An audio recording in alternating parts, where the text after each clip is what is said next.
Hello, bachcho. Let's read this question. A metal carbonate X on treatment with a mineral acid liberates a gas which, when passed through aqueous solution of substance Y, gives back X. The substance Y, on reaction with the gas obtained at anode during electrolysis of brine, gives a compound Z, which can decolorize colored fabric. The compound X, Y, and Z respectively are, and these are the following options given to us. So जो हमारे पास इस question का की concept है, that is the chemical reaction. Key concept of this question is chemical reaction. According to this question, बहुत सारे chemical reactions के बारे में बात की गई है. For this we should know chemical reaction क्या होता है. केमिकल रिएक्शन होता है जिसमें कुछ सब्सटेंस आपस में रिएक्ट करते हैं, जिन्हें हम बोलते हैं reactants. And these reactants combine which leads to the formation of new compound, and उस new compound का जो formation होता है that is called the product. And we use arrow which give the sign of the give, means reactants give product, and arrow के left hand side में we write the reactant and right hand side में we write the product. According to the given question, X है हमारे पास जो कि एक metal carbonate है and उसे मिनरल एसिड के साथ रिएक्ट करवाया गया है. एंड मिनरल एसिड वो सब्सटेंस होते हैं जो डिसोसिएट होके H पॉजिटिव आयंस देते हैं, और we can write give H positive ion in the aqueous solution. And it is said that कि जो X है उसे मिनरल एसिड के साथ रिएक्ट करवाया गया है. So we can write metal carbonate है X reacted with mineral acid, and it leads to the formation of the gas. एक gas liberate होगी during this, and that gas will combine with the substance Y and it will give back metal carbonate X. metal carbonate X हमें दोबारा से मिल जाएगा. Now according to the given statement, जो substance Y है वो that will give the reaction with the gas obtained at anode during electrolysis of brine.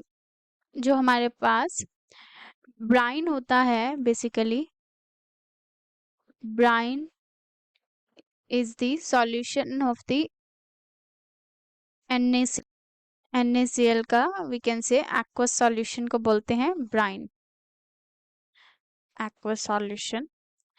And it is said कि जब brine solution का हम electrolysis करते हैं, electrolysis. Now the point is what the electrolysis is. Electrolysis means it is made up from the two words electro and lysis. Electro means electricity and lysis means breakdown. So it is breakdown of substance in the presence of electricity. Presence of electricity.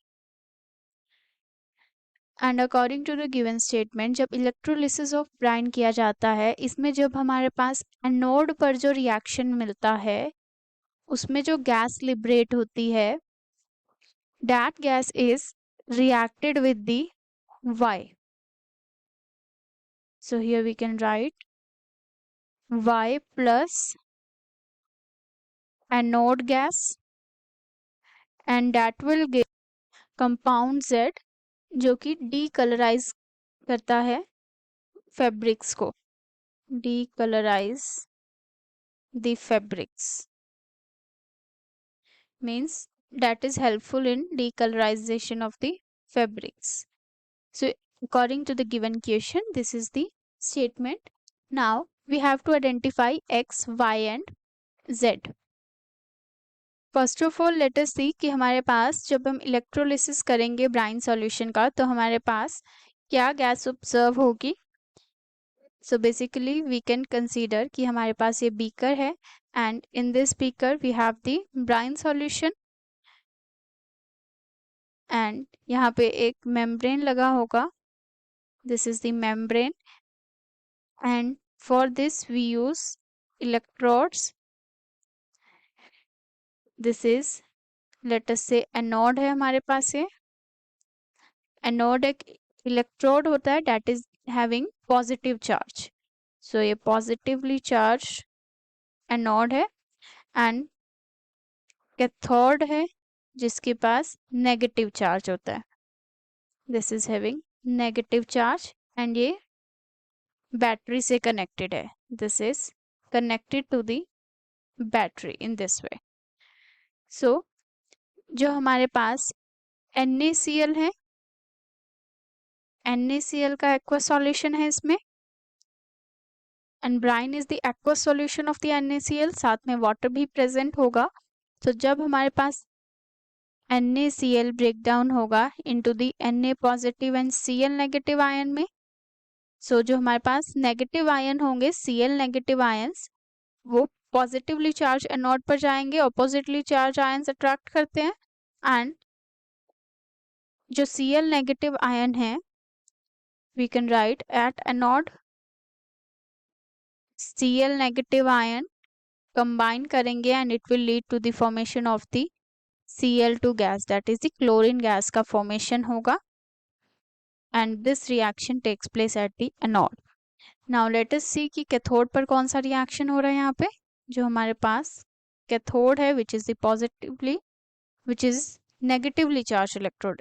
Cathode is the negatively charged electrode. So negatively charged है तो जो हमारे पास positively charged ion बने हैं वो attract होंगे. So जो हमारे पास Na positive ion है that will attracted towards this and sodium का formation होगा in this way and जो हमारे पास sodium है that will give another reaction because H2O present है जिसमें हमारे पास formation होगा H2 and 2OH negative ions का.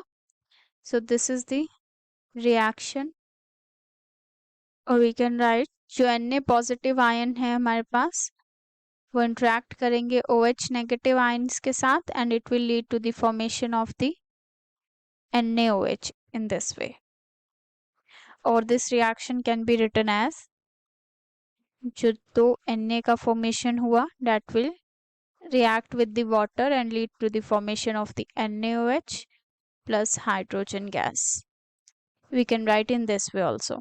So in this reaction जो हमारे पास main चीज हमें देखनी थी that was जो gas observe हुई है at the anode. Here we can see that is chlorine, means anode पर जो gas है वो हमारे पास आ गई chlorine gas.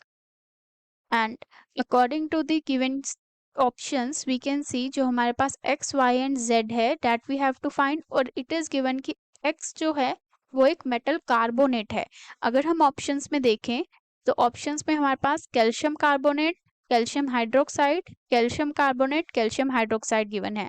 And here we can see कि जो हमारे पास मेटल कार्बोनेट है सो ऑप्शन बी में जो हमें calcium hydroxide and option D में जो हमें कैल्शियम हाइड्रोक्साइड गिवन है that cannot be possible because metal carbonate है X तो हमारे पास. Hence we can say जो हमारे पास metal carbonate है that will be calcium carbonate, which means X is the calcium carbonate and according to the given statement it is reacted with the mineral acid and हमारे पास gas observe हुआ है. And here we have seen जो हमारे पास anodic gas था वो तो था chlorine gas and mineral acid वही एसिड होगा that might have some chlorine atoms and mineral acid होते हैं जो H पॉजिटिव आयन दे देते हैं. So we can consider mineral acid HCl here. तो जब HCl रिएक्ट करेगा विथ कैल्शियम कार्बोनेट देन ये फॉर्म करता है calcium chloride CaCl2 CO2 gas plus H2O.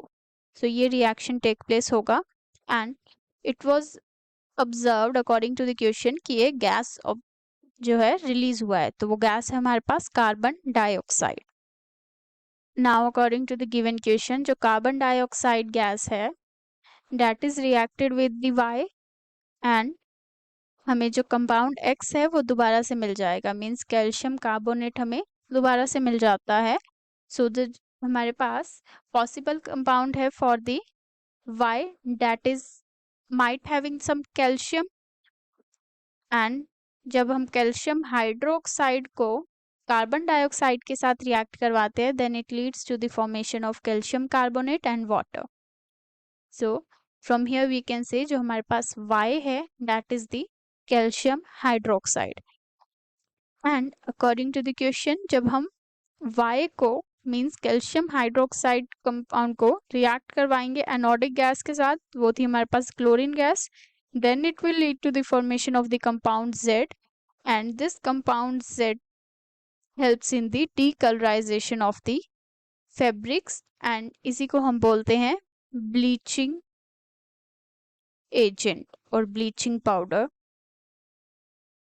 which is calcium hypochlorite. इसका नाम है calcium hypochlorite.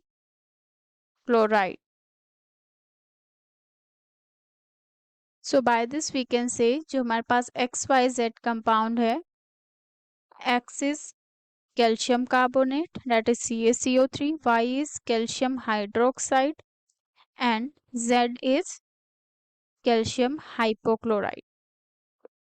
So from the given options जो हमारे पास ऑप्शन A है that is the correct answer, and B and D हमने पहले ही एलिमिनेट कर दिए थे एंड C भी एलिमिनेट हो जाएगा बिकॉज जो हमारे पास Y और Z कंपाउंड है that are given in the reverse manner. So option A is the final answer of this question, which is calcium carbonate, calcium hydroxide and CaOCl2. Let us mark the option A as the correct answer. Hope you understood it well. Best of luck.